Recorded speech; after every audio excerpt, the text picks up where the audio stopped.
The smell of gasoline seeped beneath the bedroom door, jolting me awake as if someone had hurled me into an abyss from a tranquil sleep. I immediately sat up, my heart pounding and a dark premonition tightening my chest, while my throat constricted with a mixture of fear and the thick, heavy air. I knew something was wrong, that this odor wasn't part of any domestic accident or coincidence, and that I wasn't alone. Heat began to radiate from the walls as if the house was breathing fire, and in that instant I knew I had to move, that staying still was self-condemnation. Outside, an unnerving silence made every second weigh like lead. Not even an insect could be heard, only my ragged breathing and the almost imperceptible crackle of the wood warming up. The house, usually full of ordinary sounds, seemed suspended in an unreal vacuum as if the world had stopped turning. I got up barefoot, my skin crawling, trying to contain the tremor in my hands. If you're watching this video, please like me on, subscribe to the channel, and tell me in the comments where you're watching my story of revenge from. I want to know how far it has reached. Something told me not to make a sound, that the danger wasn't just the fire.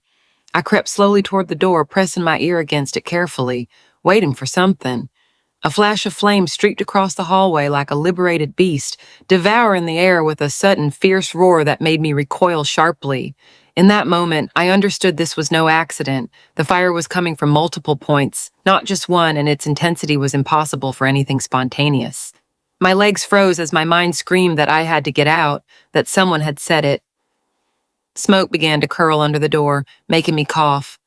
Every second counted, and it was almost too late. "Ethan!" I screamed, my voice raw, hoping to hear his response from anywhere in the house, desperately wishing he was okay, that he wasn't part of this. But I got no answer, only the muffled echo of my own cry swallowed by the smoke and the nearby crash of something falling. I peered into the hallway, squinting, trying to see something through the thick, black curtain that filled everything. My chest burned, not just from the smoke, but from the rising fear. Where was he? Through the haze, I saw him exit through the back door with a flashlight in his hand, walking quickly but not running. Without looking back, I recognized his shape, his way of moving. The gray coat he always hung by the entrance hall rack. He didn't seem to be looking for me. He wasn't shouting my name. He wasn't trying to come in to help me. He was leaving. He was leaving as if he already knew everything was going to burn to the ground. Smashing the window was instinct, not a decision. I grabbed a heavy vase and threw it with all the strength I had left, listening as the glass burst into 1,000 pieces. The cold air plunged into my lungs like a dagger, and without a second thought, I jumped out into the yard, feeling the glass slice my arm and legs on the way down. The pain was immediate, sharp, but I ignored it. I rolled on the ground, trying to get away from the blistering heat that was already pouring out of the frame. I just wanted to survive. I collapsed near the well, my clothes torn to shreds, my skin scorched, and my body covered in dust and blood. The last thing I heard before losing consciousness was a distant siren and the murmur of footsteps running toward me. The earth smelled of ash and death. I felt hands lifting me, voices shouting orders, a flashlight shining in my face. Then total darkness. One of them, David, covered me with his jacket, kneeling beside me, touching my face gently, that as if I were shattered glass. "Easy, you're safe now," he said, his voice firm, anchoring me to that last thread of consciousness I had left. I didn't know who he was, but his gaze tethered me to the world. He lifted me into his arms, while others extinguished the inferno behind us. In his arms, for the first time, I felt that maybe I would live. I woke up with my face bandaged and my body covered in dressings, my arms immobilized and a constant ringing in my ears. Everything was white, sterile, antiseptic, as if real life were on pause. I tried to speak, but my lips hurt and my throat was pure ash. I didn't know how many days had passed or what had survived with me. I only had one certainty branded into my memory. Ethan had left me to burn. I truly wonder, if you were in my place, what would you do? Would you choose to be quiet to maintain peace, or would you dare to face everything to reclaim your voice? I want to know your opinion, because every story is like a candle that can light the way for someone else. Ethan claimed it was a short circuit, an electrical failure that spiraled out of control while we slept. He said he managed to escape by a miracle and that he had looked for me in the smoke before leaving. Authorities initially accepted his story with reservations, as he had no visible burns. The local press dubbed him the miracle of St. Vincent, and he smiled in interviews like a devoted widower. But I knew he was lying. Yet the investigators found no trace of melted wires. There were no signs of a short circuit, overload, or faulty appliances. Instead, the persistent smell of gasoline in the charred walls and the soil near the shed spoke for itself. They told me in a low voice, almost guiltily, as if afraid to break me more than I already was. The fire had been deliberately set with precision in different points of the house. It wasn't an accident, it was a carefully planned execution. I pretended to believe him, lowered my gaze, and squeezed his hand as if I needed comfort. While inside I crumbled with rage and questions. I couldn't accuse him without evidence, not yet, but every smile he gave the reporters made my stomach churn. I wanted to understand why he had wanted to eliminate me, and what part of our life had been real. I had no choice but to feign vulnerability, letting him believe I was still his docile victim. The hunt had begun, but he didn't know it yet. David came to the hospital a week later, without flowers, but with a gaze that sometimes didn't avoid mine. He told me he had inquired about me every day, that he couldn't get me out of his mind since that night. His voice had a calm that sustained me, and his presence, a warmth distinct from the flames. I asked him to sit down, and in silence I took his hand. There was something about him that restored my strength without needing promises. "Thank you." He explained that the fire had started in 3 distinct locations: the living room, the master bedroom, and the pantry. It was a deliberate pattern designed to ensure the whole house burned quickly with no possible escape. David had seen it many times in arson cases for fraud or revenge. His was an unofficial report, but his words confirmed what I already knew deep down. Someone had wanted to kill me methodically and without a trace. I found out Ethan had taken out a multi-million-dollar insurance policy in my name a month before the fire, with double indemnity in case of accidental domestic death. He did it without telling me, claiming later it was a surprise for our anniversary. The insurance agent looked at me uncomfortably when I asked for a copy of the contract, clearly not expecting me to still be alive. Everything was perfectly designed for him to cash in. The only thing that ruined his plan was that I was still breathing. I discovered his secretary, Lauren, visited him every day while I was hospitalized, bringing food, clothes, and a smile that needed no explanation. A nurse told me this without malice, as one comments on an everyday fact, unaware that she was twisting another knife in my back. I requested access to the hospital cameras, and there they were, their hands, their kisses, their blatant intimacy. They hadn't waited even a week to show themselves for what they were. This was no longer just an attempted murder. It was total betrayal. I proposed to David that he help me gather evidence, knowing he was the only person I could trust. He didn't hesitate to say yes, but he added seriously that he needed money. His younger brother was on the waiting list for urgent surgery. His words weren't a condition, but a hard truth he shared without shame. I looked him in the eyes and nodded, knowing our wounds could be converted into strength. It wasn't just my life at stake now. "Your revenge, my million," I said, without a tremor, and David sealed our pact with a half gesture. If we could prove Ethan had started the fire, he would go to prison and I would get some justice. Part of the money from selling the burned property would go to save his brother. It was a clean, clear deal, born of shared pain. We weren't looking for revenge. We were seeking truth, redemption, and a second chance. When I returned home, Ethan feigned concern for the neighbors, hugging me tightly and saying things like, "Thank God you're alive," with forced tears. His performance was perfect. He welcomed me like a loving husband, took my suitcase, stroked my bandaged face, and cried in front of everyone. But his eyes were empty when no one was looking, and his embrace lasted only just long enough to seem real. Inside me, something hardened forever. I would never be the same again. He cried in front of everyone, calling me my poor wife, while he was already living with Lauren, although no one knew it officially. She had started staying at a nearby hotel, sneaking in at night when he thought I was asleep. I listened to them whispering and laughing in the kitchen, living as if the house belonged to them. They didn't know I was watching them from the reflection in the glass, from the shadow in the hallway. I feigned weakness, but every night I grew stronger. In private, he barely looked at me. And then, moving through the house as if I were just another piece of furniture, an uncomfortable presence he didn't know how to make disappear. He no longer tried to feign affection when there were no witnesses. He just tossed me short, mechanical phrases like someone caring for another out of obligation. The only thing that seemed to interest him was the status of the insurance claim, the inspections, and the legal documents. He lived waiting for the call that would confirm the payout. I was simply an obstacle that continued to breathe. I behaved like a grateful, fragile, and confused wife, letting him believe he had me in his hands. I smiled at Mills, nodded silently, and let him care for me when he decided to, all while observing his every move. I wrote down schedules, calls, gestures, anything that could help us later. I became invisible in his eyes exactly as I needed to be, because the only way to defeat a monster is to let it believe it's still winning. David, posing as an insurance adjuster, arrived at the house with a fake folder and well-rehearsed questions. Ethan received him enthusiastically, thinking the money was finally near, and began showing him the charred property with a mix of pride and false sadness.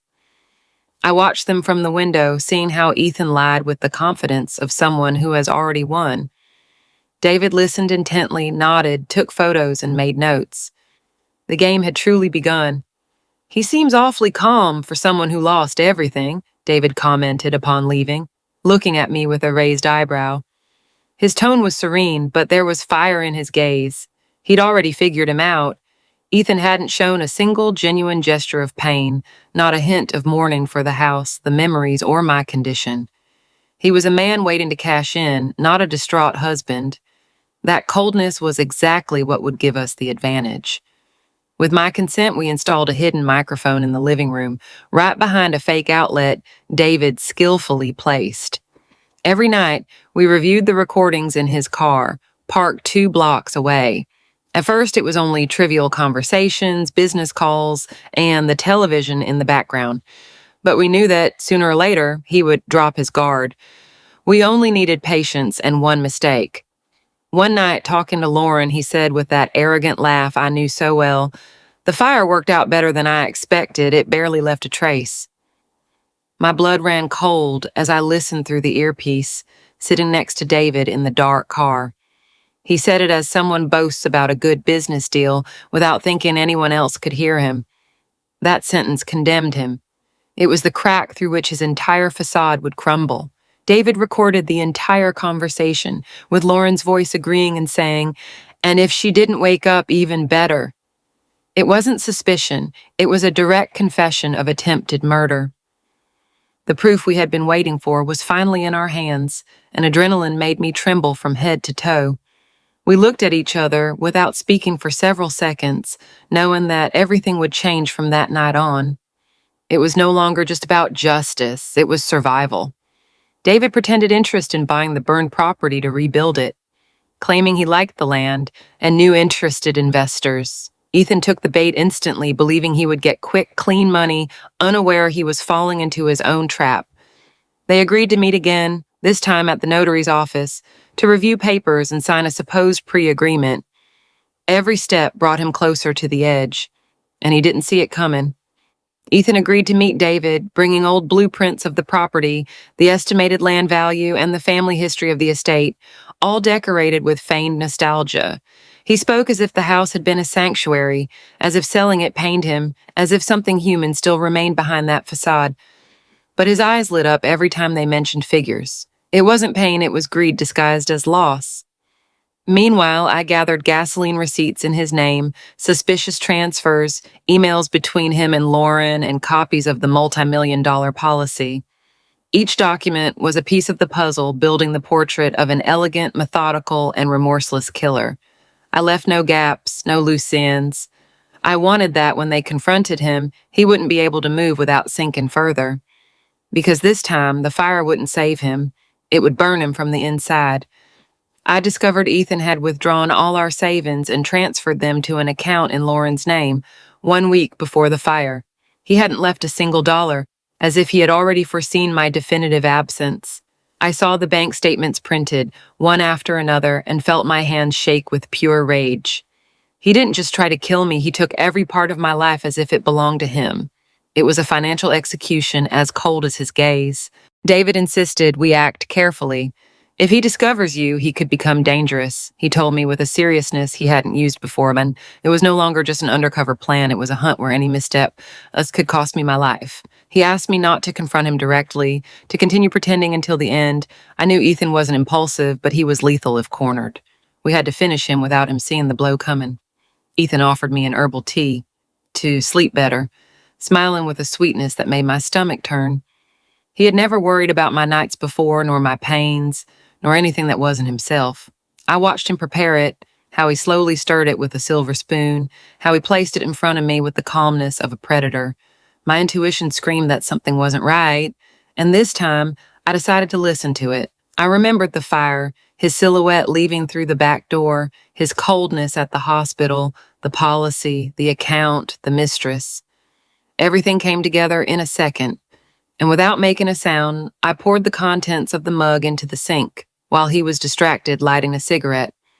Then I filled the cup with tap water, sat down again, and pretended to drink, my heart hammering inside my chest. If he thought he could drug me, it wouldn't work this time. I would see him fall while I was wide awake. Believing I was asleep, I heard him talking on the phone from the hallway. "It won't fail this time. Everything is ready." His voice was low but clear, and every word was a confirmation that the inferno wasn't over yet. He was talking to Lauren, as always, as if they were kings of a tragedy only they knew. They laughed at the end of the call, as if planning my death were an intimate game. I closed my eyes and took a deep breath. Now I had what I needed.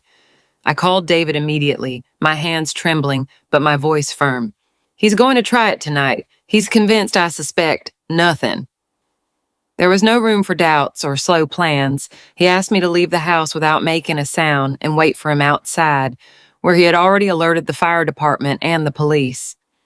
It was time to close the circle, to catch Ethan red-handed with his own guilt. Nothing could go wrong at this hour. The fire department and the police showed up feigning a routine security check, claiming it was part of the inspection process after recent fires in the area. Ethan received them, surprised but without complaining, trying to remain calm. I watched from the garden behind a hedge, my pulse racing. I knew a single wrong look could make him realize everything, but he didn't suspect. Not this time. They found a gasoline can behind the shed, covered by a dirty tarp and partially buried. It made no sense for it to be there if not to repeat the same thing, to start another fire, this time without inconvenient witnesses. One of the firefighters lifted it with a look of disbelief, and the officers exchanged glances without speaking. Ethan tried to approach to ask what was happening, but they kept him away. The scene spoke for itself. Ethan became nervous, trying awkwardly to justify it, saying it was for cleaning old garden tools. His voice trembled, something I had never seen in him, and his eyes no longer held that controlled coldness. He stumbled over his words, avoided eye contact, and every explanation sank him further. For the first time, I saw him small, trapped, incapable of inventing an escape that would save him. The hunter was becoming the prey, and he knew it. "It's for cleaning tools," he repeated to the officers, knowing no one believed him, that the entire scene contradicted him. The tools were rusty, forgotten, covered in dust, unused since the fire. There were no rags, no gloves, no signs of cleaning, just a can full of intent. The silence became heavy until one of the police officers asked him to come along to the station to give a statement. And there, for the first time, Ethan said nothing. They took him away to give a statement between two officers, his hands behind his back and his jaw clenched, trying to appear serene while his face fell apart. He denied everything with practiced phrases, repeating he was innocent, that he only wanted to protect me, that it was all a misunderstanding. But the recording and the evidence sank him further with every word. His tone went from arrogant to pleading in a matter of minutes. It was the beginning of his definitive downfall. Upon hearing about the arrest, Lauren tried to erase messages from her phone, delete emails, and deactivate accounts. But the police had already recovered everything before she suspected. They found her trembling in her office, the computer screen full of open windows and tears washing away her makeup. She felt invincible while Ethan was free, but without him, she was alone against the storm. The feigned courage dissolved like ash in her hands, and she no longer had anyone to turn to. Insurance policies, audio recordings, gasoline purchases, transfers to Lauren's name, explicit messages, everything fit together like a macabre puzzle. There was no loophole for doubt or excuses. David handed over the complete dossier to the investigators, and his gaze was as firm as mine when we signed it. We had converted pain into a solid file. It was impossible for them to escape. Seeing himself cornered, Ethan tried to change strategy and accused Lauren of manipulating him, saying she was the real author of everything. His words sounded desperate, lacking the certainty with which he usually spoke. In the interrogation room, the officers showed him photos, audio, and contracts, one after another until his breathing became erratic. For the first time, he was not the one in control, and he felt it in his skin. Furious at the betrayal, she immediately informed on him, detailing how they had planned every step together. From the insurance policy to the gas can, she broke down in front of the officers amidst tears and rage, pointing to him as the mastermind. Ethan looked at her in disbelief, as if he couldn't understand that she wasn't going to sink with him. It was the last mask to fall. There was no longer a couple, lovers, or partners, only two accomplices facing each other. In a final attempt to save himself, Ethan asked to speak without lawyers and admitted they had planned the fire to collect the money and flee together. He said it with a tired, defeated tone, aware that there was no longer a possible way out. That confession, added to the evidence, sealed his and Lauren's fate irreversibly. The officers recorded every word. Justice finally took shape. I sat across from them in the room, the bandages already removed but the scars visible, and I didn't tremble for a second. Their eyes avoided mine, unable to hold the gaze of the one who had survived their hell. There were journalists, lawyers, whispers, flashes, but for me, only that moment existed. Finally, I was there facing the truth, and I wasn't going to look away. The jury found them guilty of attempted murder and insurance fraud after hours of deliberation. There was no surprise or exclamation, only a heavy silence that was broken by the judge's gavel. Ethan lowered his head like a punished child. Lauren sobbed, repeating that she didn't want to do it, that it was all his idea. The room filled with a murmur of relief. 16 years in prison for Ethan and 12 for Lauren. The judge's words were cold and clear, with no room for drama or immediate appeals. The handcuffs sounded like a definitive closure, louder than any door. They were escorted out without looking at me, like shadows that finally ceased to exist in my life. And I breathed as if it were the first time. When the judge struck the gavel, I felt I was finally breathing, that the weight of entire months fell from my shoulders like debris. I didn't cry, I didn't scream, I didn't smile, I just stayed still, feeling my heart regain its rhythm. David squeezed my hand from the front row in silence. Nothing needed to be said. Justice had arrived. David received official recognition for his collaboration, a public mention he hadn't sought but had earned with courage. I saw him take the stand in his clean uniform and a firm gaze, receiving the applause of an audience that didn't know the whole story. He just glanced at me sideways as if saying, "This is yours too." It was the first time I had smiled in a long time. That medal wasn't metal. It was living justice. The insurance was never paid due to the attempted fraud, but I managed to sell the burned property to a reconstruction company. With part of that money, I helped David pay for his brother's surgery, who was finally able to go into the operating room.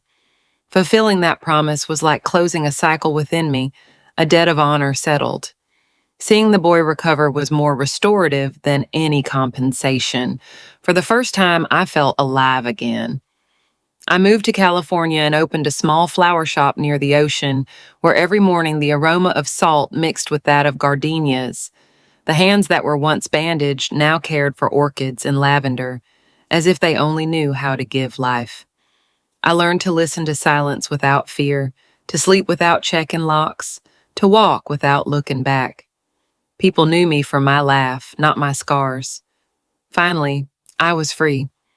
Sometimes I dream of smoke, of walls collapsing, and doors that won't open, of screams no one hears, I wake up drenched in sweat, looking for an exit I no longer need. But there is no fire, no smoke, no Ethan. There is only the wide ceiling, the sound of the sea, the bouquet of fresh flowers on the nightstand. I breathe deeply and I go back to sleep. David came to visit me a year later without warning, with the same firm step as always and a shy smile that took years off him. He carried a box of wildflowers and a bottle of wine, as if he wanted to bring something more than memories with him.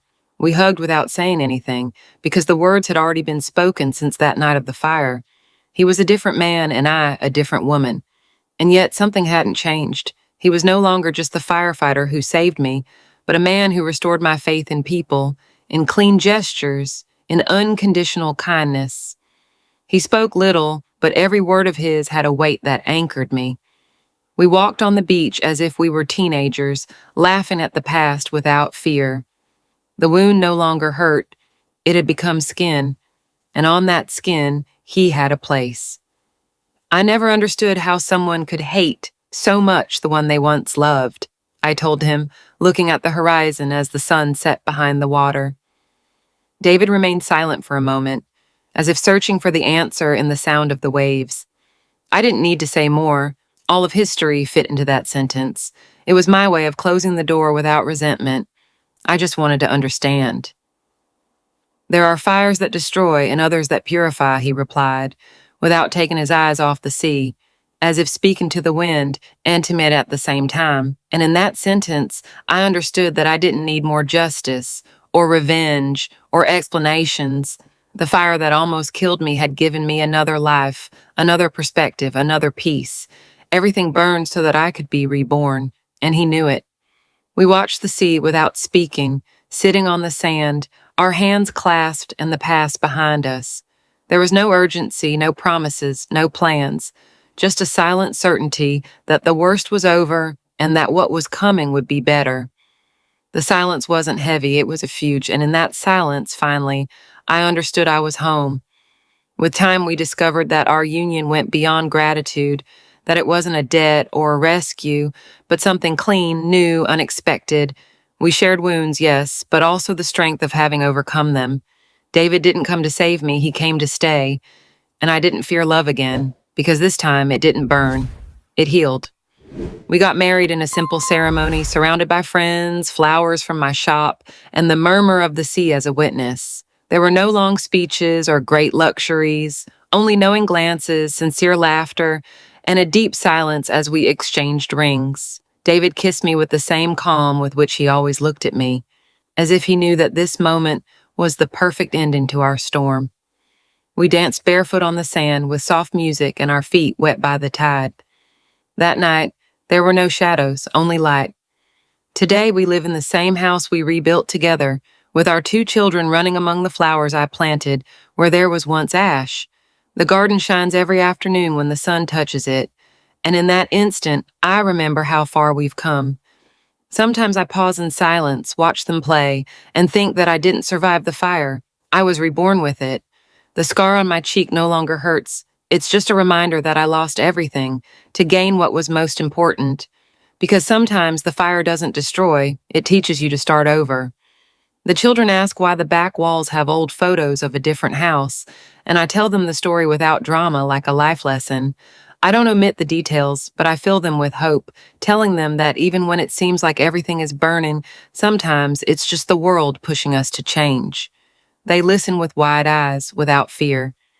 They learn that pain is not the end, and that Mom is strong not because of what she suffered, but because of what she chose to do afterward. I kept all the letters I wrote to Ethan while recovering in a box, full of rage, sadness, unanswered questions. I never sent them. I never wanted him to know how much he destroyed me inside.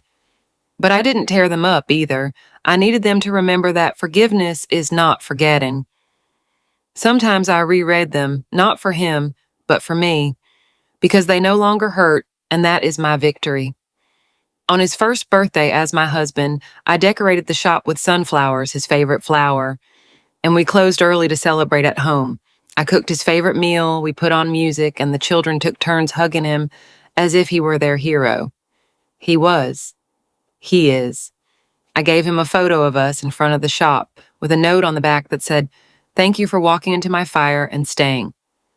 The woman came into the flower shop one day with a bandaged face and a look I instantly recognized, fear and dignity fighting inside her.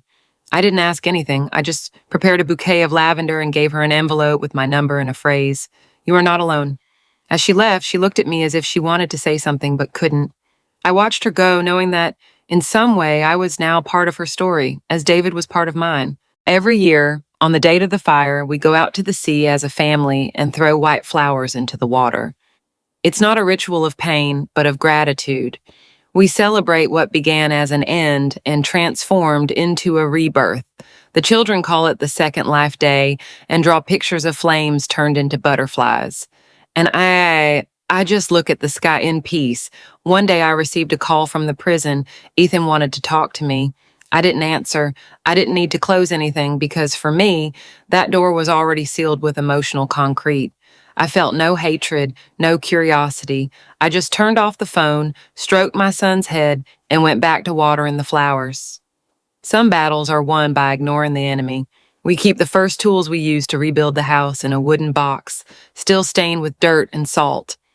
It's our treasure, not for its value, but for what it represents. Every nail, every scratch, every tear.